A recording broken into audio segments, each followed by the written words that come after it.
കറിയും കുറച്ച് എഗ്ഗ് കറിയാണ് എടുത്തിട്ടുണ്ടായിരുന്നത്.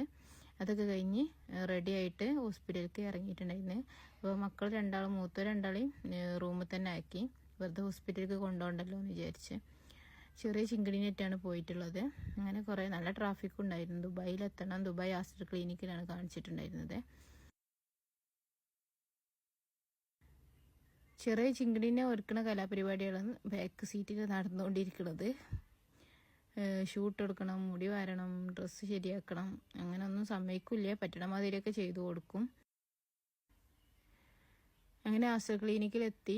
അവിടെയും തന്നെ കുറച്ച് സമയമൊക്കെ നമ്മൾ വെയിറ്റ് ചെയ്തിട്ടാ. ഡോക്ടർ എത്തിയിട്ടുണ്ടായിരുന്നില്ല. കുറച്ച് നേരമൊക്കെ അവിടെ കാത്തുനിന്ന് ഡോക്ടർ നോക്കിയാണ്ട് പറഞ്ഞ് ശരിയായിട്ടില്ല, ഒരു 5 ദിവസം കൂടി കഴിയണം, എന്നിട്ട് റിമൂവ് ചെയ്യാറുണ്ട്. ഇത് ഭയങ്കര പൊറുതിരായിട്ട് ഈ സാധനം വെച്ച് ഇങ്ങനെ നടക്കാൻ. കൈ ആയതുകൊണ്ട് ഒന്നും ചെയ്യാനൊരു നിവൃത്തിയില്ല.